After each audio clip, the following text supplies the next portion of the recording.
Assalamualaikum warahmatullahi wabarakatuh. Selamat pagi anak-anak. Kita kembali ketemu pada kelas 9 pada mata pelajaran Pendidikan Pancasila dan Kewarganegaraan pada semester 1 bab 1.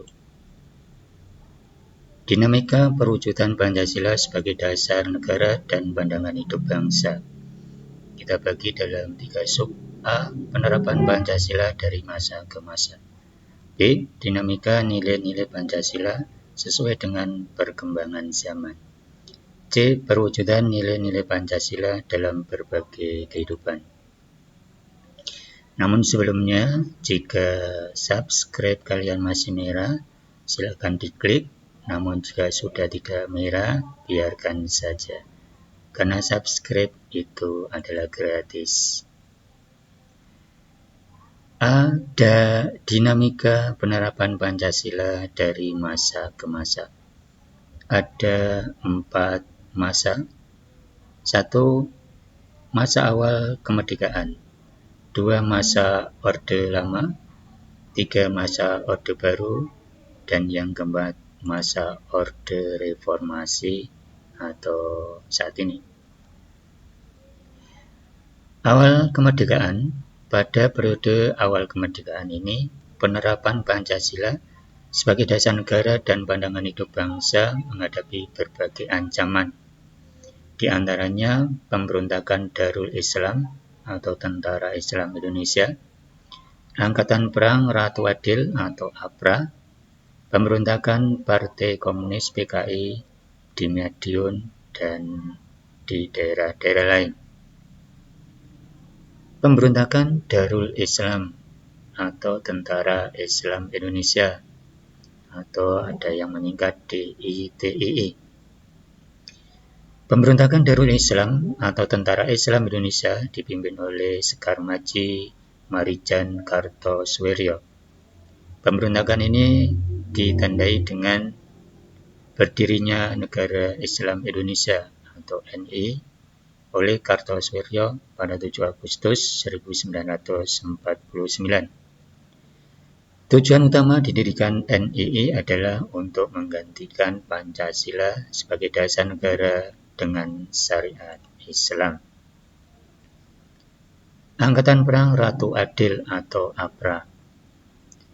Angkatan Perang Ratu Adil merupakan milisi yang didirikan oleh Kapten Kolonel Raymond Westerling atau yang terkenal dengan Westerling pada tanggal 15 Januari 1949. APRA melakukan pemberontakan pada tanggal 23 Januari 1950. Pemberontakan PKI Komunis atau PKI di Madiun.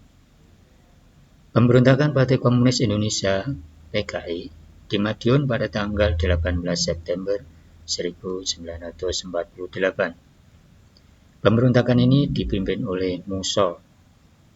Tujuan utamanya adalah mendirikan negara Soviet Indonesia yang berideologi komunis.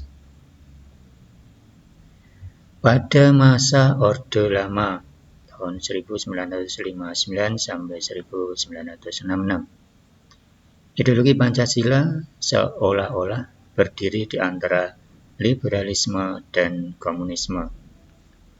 Pancasila dimaknai bukan berada pada kekuasaan rakyat, melainkan kekuasaan pribadi presiden saat itu. Pada masa Orde Baru tahun 1966 sampai 1998 dengan Presiden Bapak Soeharto, merupakan pengembalikan nilai-nilai Pancasila pada kemurniannya. Namun dalam praktiknya terjadi beberapa penyimpangan. Pada pelaksanaannya, nilai-nilai Pancasila dimanfaatkan untuk kepentingan golongan dan melenggangkan kekuasaan. Pada periode ini, kebebasan politik dan kebebasan pers dibatasi. Masa reformasi. tahun 1998 sampai dengan sekarang. Pemerintahan era reformasi berupaya menjaga dan menerapkan nilai-nilai Pancasila. Munculnya gerakan yang merongrong kemurnian nilai Pancasila seperti separatisme, radikalisme, dan terorisme. Namun dengan adanya keseriusan pemerintah untuk mempertahankan nilai-nilai Pancasila sebagai dasar negara sekaligus pandangan hidup bangsa Indonesia. Demikian materi kali ini, semoga kalian sukses selalu.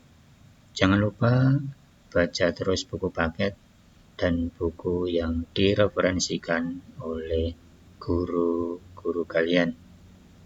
Selamat belajar, sukses selalu. Wassalamualaikum warahmatullahi wabarakatuh.